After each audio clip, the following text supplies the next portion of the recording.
রাতের আকাশের চাঁদ যেন সাদা নিঃশব্দ রূপা অন্ধকারের বুক চিরে জ্বলজ্বল করছে, কিন্তু কখনো কখনো সেই সাদা আলো লালচে আগুনে রঙিন হয়ে ওঠে। মানুষ একে বলে ব্লাড মুন, রক্ত চাঁদ।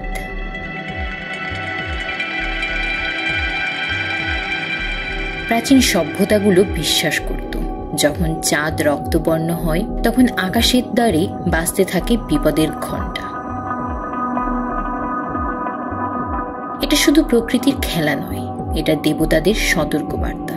কারণ ব্লাড মুন মানেই মৃত্যুর ছায়া, যুদ্ধের ডাক আর পৃথিবীর শেষের ভবিষ্যৎবাণী।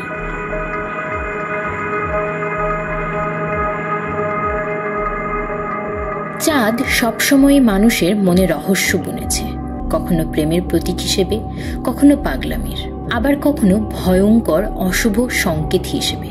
হাজার বছর ধরে পৃথিবীর মানুষেরা আকাশে তাকিয়ে থেকেছে আর দেখেছে ব্লাড মুন, দেবতার রক্ত, যুদ্ধের অশ্রু বা অভিশাপের দাগ হিসেবে।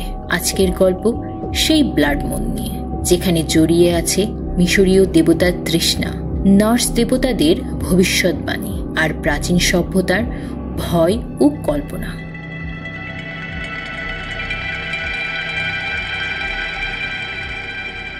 প্রাচীন মিশরে চাঁদ দেবতা ছিল খনসু। তিনি ছিলেন পথ প্রদর্শক, যিনি অন্ধকারে আলো জ্বালিয়ে মানুষকে পথ দেখাতেন। কিন্তু তার আরেক দিক ছিল ভয়ঙ্কর। লোককথায় বলা হয় খনসু ছিল ব্লাড ড্রিঙ্কার। তিনি মানুষের প্রাণ শক্তি, এমনকি রক্তও শুষে নিতে পারতেন। যখন চাঁদ লাল হয়ে উঠত, মিশরেরা বিশ্বাস করত খনসু তার ক্ষুধা মেটাচ্ছেন। তখন তারা দেবতার উদ্দেশ্যে বলি দিত, যাতে রক্তচাঁদের ভয় কমে যায়।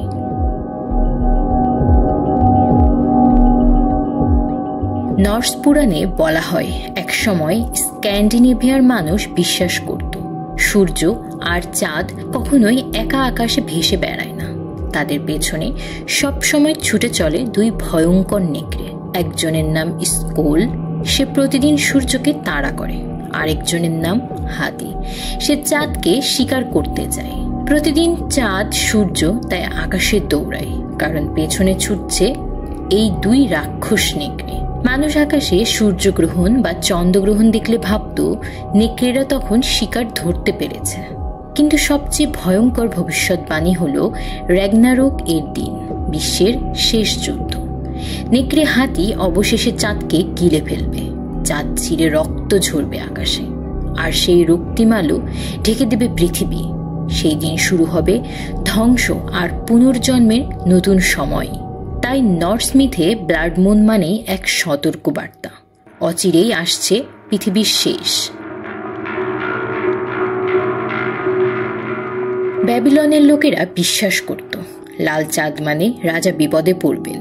তখন তারা তৈরি করত এক সাবস্টিটিউট কিং, যে রাজা সেজে বসে থাকত আর বিপদটা নাকি তার উপর নেমে আসত। আসল রাজা এভাবে বেঁচে যেত।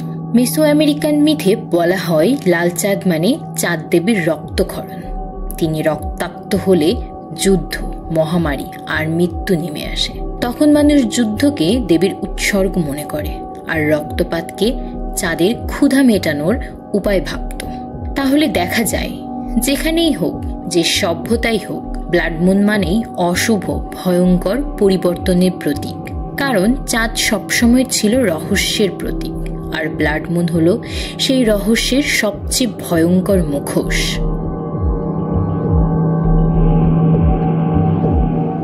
প্রাচীন মানুষরা ভয়কে দেবতার ভাষা ভেবেছিল।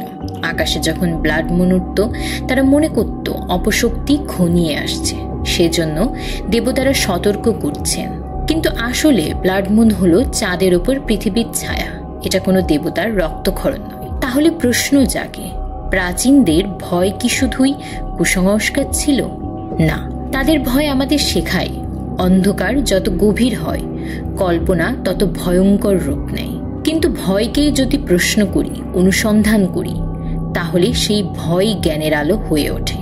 আজ বিজ্ঞান আমাদের বুঝিয়েছে ব্লাড মুন প্রকৃতির খেলা, কিন্তু সেই একই ব্লাড মুন আমাদের মনে করায় মানুষ সবসময় আকাশের দিকে তাকিয়ে থেকেছে, উত্তর উত্তর খুঁজেছে, নিজেদেরকে বাঁচানোর চেষ্টা করেছে।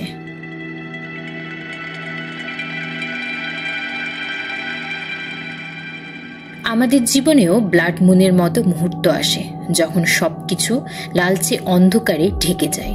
হঠাৎ অশুভ কিছু ঘটতে যাচ্ছে মনে হয়, তখন ভয় আমাদের গ্রাস করে।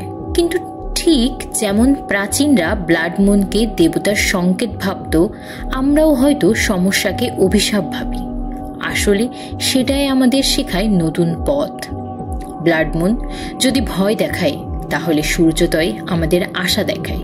অন্ধকার যত গভীর, আলো তত কাছে। তাই জীবনের ব্লাড মুন মানে ধ্বংস নয়, বরং নতুন শুরুর প্রস্তুতি। আকাশের রহস্য যেমন ভয়ের মুখোশ পরে আসে, তেমনি আমাদের জীবনেও প্রতিটি ভয় আসলে এক নতুন জ্ঞানের দরজা।